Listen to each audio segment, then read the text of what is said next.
नमस्कार. श्री स्वामी समर्थ. पंढरपूर हे अतिप्राचीन तीर्थक्षेत्र. या भारतभूमीवरील पंढरपूर म्हणजेच पृथ्वीवरील वैकुंठ. भारतामध्ये असणाऱ्या सर्व साधू संतांचे ते माहेरघर. या पंढरपूरमध्ये भगवान श्रीकृष्ण आले आणि त्यांना पांडुरंग या नावाने ओळखले जाऊ लागले. भगवान श्रीकृष्णांना विठ्ठल, विठोबा या नावाने देखील ओळखतात. अनेक पुराणामध्ये हे पंढरपूर नगर कसे निर्माण झाले याविषयी अनेक कथा सांगितल्या जातात.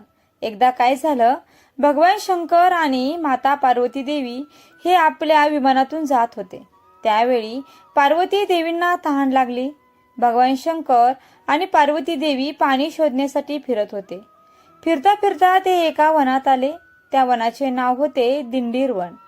खूप शोधूनही त्यांना पाणी काही मिळालं नाही आणि म्हणून भगवान महादेवांनी आपल्या त्रिशूळाने तेथे जमिनीस एक भोग पाडले आणि त्यातून स्वच्छ गोड पाणी बाहेर पडले. ते पाणी पार्वती देवी प्याली आणि आनंदित झाली.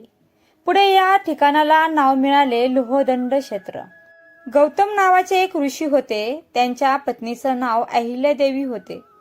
ती दिसायला खूप सुंदर होती, तसेच पतिव्रता देखील होती. एकदा इंद्र पृथ्वीवरती भ्रमण करत असताना त्याने अहिल्याला पाहिले.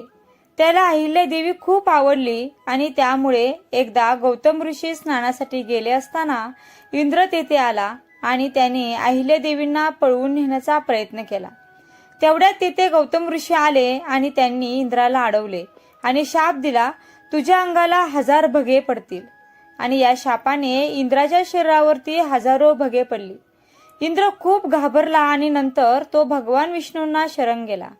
तेव्हा भगवान विष्णूने त्याला एक लोहदंड दिला व त्यांना सांगितले की पृथ्वीवर ज्या तीर्थात हा लोहदंड तरंगेल त्या तीर्थ स्नान कर, म्हणजे तुझे शरीर होते तसे होईल. इंद्राने भगवान विष्णूकडून तो लोहदंड घेतला आणि तो पृथ्वीवर तीर्थयात्रेला निघाला. प्रत्येक तीर्थाजवळ जाऊन तो लोहदंड पाण्यात टाकून बघत असे, परंतु कोणत्याही पाण्यात तो तरंगत नसे. असेच फिरत फिरत इंद्र भगवान शंकरांनी तयार केलेल्या दिंडीर वनातील लोहदंड तीर्थाजवळ आला आणि त्या तीर्थातील पाण्यात त्याने तो लोहदंड टाकला, परंतु तेथील पाण्यात लोहदंड तरंगू लागला.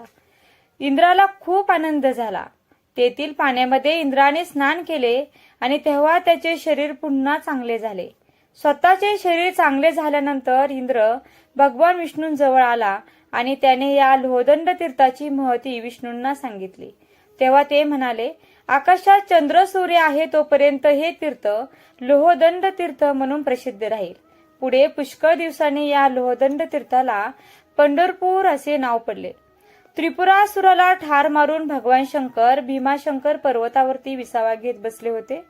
भगवान शंकराच्या घामाचे 2 थेंब तेथील पर्वतावरती पडले आणि त्यातून एक पवित्र नदी उगम पावली आणि तिचे नाव भीमा नदी. ही भीमा नदी वाहत वाहत पंढरपूरच्या लोहदंड तीर्थाला येऊन मिळाली. पंढरपूर येथे भीमा नदीचा आकार चंद्रकोरी सारखा आहे आणि म्हणून तिला त्या ठिकाणी चंद्रभागा असे म्हणतात. या चंद्रभागेच्या तीरावर लाखो वारकरी जमा होतात आणि चंद्रभागेमध्ये स्नान करतात. या पंढरपूरमध्ये भगवान श्रीकृष्ण पांडुरंगाच्या रूपाने कायमचे राहायला आले आणि या चंद्रभागेच्या तीरावरती पंढरपूर हे अनादि अनंत काळासाठी प्रसिद्ध झाले. धन्यवाद. श्री स्वामी समर्थ. जय जय स्वामी समर्थ. रामकृष्ण हरी. जय जय रामकृष्ण हरी.